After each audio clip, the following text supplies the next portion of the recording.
Alright, so we're back at it again today, and what we're going to do today is our third lesson and our final lesson on order of operations. Now, once again, the good news with what we're doing is that we're just continuing our conversation about order of operations. We're just building on the last two lessons, looking at more complicated problems and more complex problems.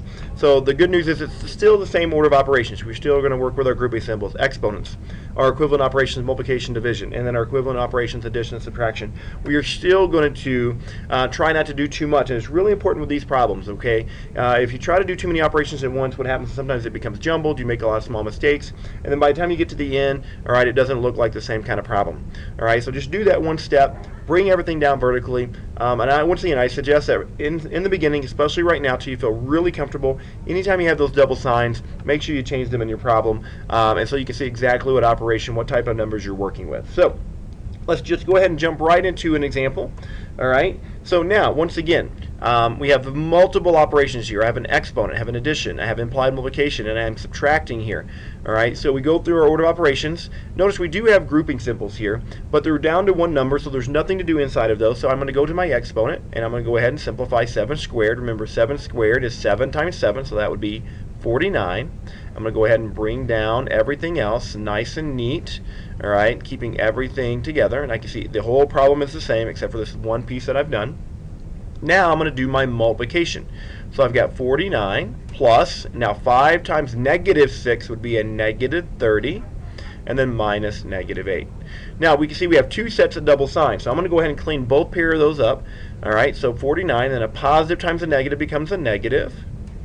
All right, and then a negative times a negative becomes a positive. And now this becomes very clear what operations I have. I have subtraction and addition. Once again, remember, those are equivalent operations, so we just work left to right. So 49 minus 30 is 19, and then I have 19 plus 8, which would give us 27. So there's our first example. All right, so let's move on to another one together. All right, so notice in this example, all right, we have implied multiplication, but I have two sets of grouping symbols that I need to simplify first before I can get to the multiplication. So inside of our first grouping symbol here, all right, we have division. So remember your rules. A negative divided by negative is a positive, and then 28 divided by 7 would be, so we have positive 4 here. Now, within our second grouping symbol here, all right, I have the division also, but I have to simplify my numerator before I can divide. So I'm going to perform my multiplication here. So 8 times 2 is 16. And then I still have that negative 2 in the denominator. Now, once I get to this, all right, I'm going to do my division. 16 divided by negative 2 is negative 8. And then I can do that multiplication, which is at the end, so that's negative 32. All right, so kind of handle those grouping symbols. Now, once again, just kind of emphasize some of the things that we've talked about so far. Sometimes those grouping symbols are implied. You kind of saw that in that last example. In this example, it's really nice because technically there's no parentheses in the numerator, but they're implied. However, in the denominator, since we're raising something to the power, we do have those grouping symbols to organize. So I'm just going to do my one operation in the numerator here. And notice the subtraction of 8 is going to just hang out till we finish simplifying all this dude over here. So negative 6 plus 10 is 4. All right, now I'm going to do my one operation that's inside my grouping symbol here. All right, and that's going to be raised to the second power. So negative times a positive is a negative. 2 times 1 is 2. That gives me that guy. And then I have a minus 8 on the outside. Now I can do my simplify my denominator. Now remember, negative 2 squared is negative 2 times negative 2. A negative times a negative is a positive, and 2 times 2 is 4. Once again, we're just going to keep this negative 8 on the outside and just bring it down. 4 divided by 4 is 1. And then I can finally do that subtraction. 1 minus 8 is negative 7. All right, so there are several examples for you. And you can see it's building off a lot of the things that we've already discussed. So I'm going to turn you guys loose, have you do one now. So go ahead and work through this problem. Pause the video and then turn it on, and we'll see how you did. All right, so let's flip to the answers here. All right, so you can see that as you work through this, we simplify our big grouping symbol here. We have one operation to take care of here, so 15 times 2 is 30. Then we do our division, we get to negative 3. Now we have multiplication and a subtraction.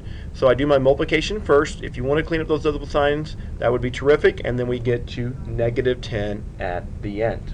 All right, and another one for you. So once again, go ahead and do this guy. Pause the video, and we'll see how you do. All right, so let's check it out. So let's flip to the answers here. So once again, we have subtraction, we have this multiplication, but we have this large set of grouping symbols here with multiple things happening. So do that multiplication first, clean up the double sign, and we have an addition problem now. Now we're down to subtraction and multiplication, so we have to do that multiplication first, change those double signs, and then add it up, and you get to 62. All right, so we got two more examples for you to try before we conclude our lesson. All right, so here's one with an exponent and some grouping symbols. Give this a shot and we'll see how you do. All right, so notice that we have two sets of grouping symbols. All right, so if we perform the operation inside of this, we get -2.